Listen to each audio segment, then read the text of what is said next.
Hey guys, Dillahan here with a new tip of the week, and today I want to talk about Gorguts' presence ability, the healing waaaagh, the Call the Boys upgrade that's available at level 4 waaaagh, and that lets your boys reinforce when they use their shout ability up to 3 models. So roughly 30% of the squad, give or take, depending on situation. And this actually pairs really well with the Mega Knob's command that gives them a shield while they're channeling their shout.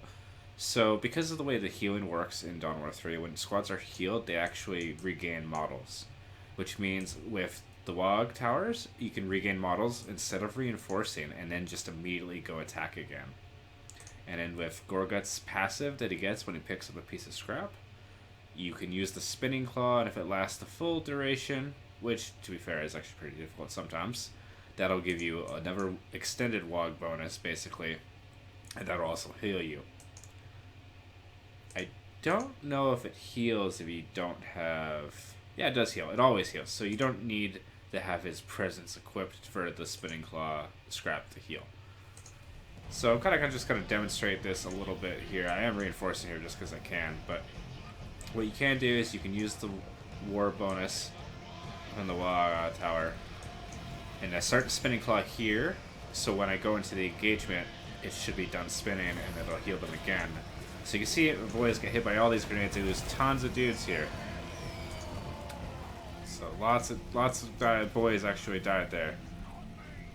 But with the claw going off here, they're back to not quite full, but they're healed up. They got a couple boys back, and then they're gonna channel their shout here. You can see the better knob shield on them.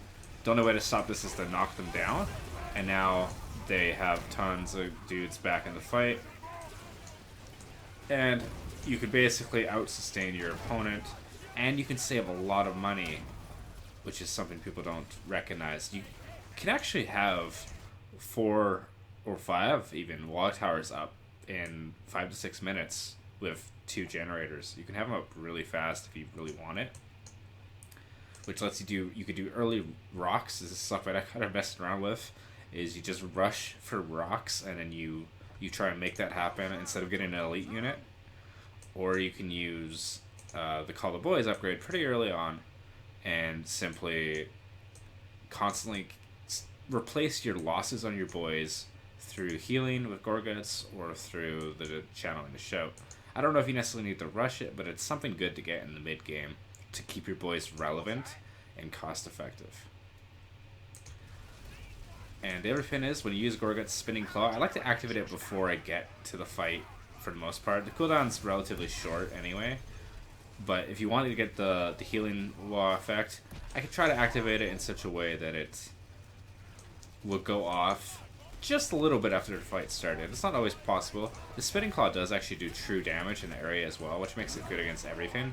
So it doesn't hurt, and it does reflect projectiles, which lets you get into the fight without taking as much range damage. So ultimately, I think this is kind of a playstyle that lets you save a lot of money on reinforcement, provided you take advantage of all the healing you got from the waaaagh abilities going off. I also recommended this Longa waaaagh ability that increases the duration by 15 seconds. You could also pair this with the Mad Dread in his presence ability that even makes, it's called even Longa waaaagh, which makes the waaaagh last even longer. Waaaagh is just a massive buff for your units, and it's pretty much necessary for Orc units to be as effective as Eldar or Space Marine counterparts, which is, I think, something a lot of people are really missing right now, and I think that's why Orcs are being claimed to be underpowered. I think it's just mostly people not using waaaagh in as many engagements as they really should. But anyway, that's a bit of a long-winded tip of the week, but I hope you guys this gives you some ideas for a different sort of playstyle of Orcs and boys in the mid game. Thanks. Bye.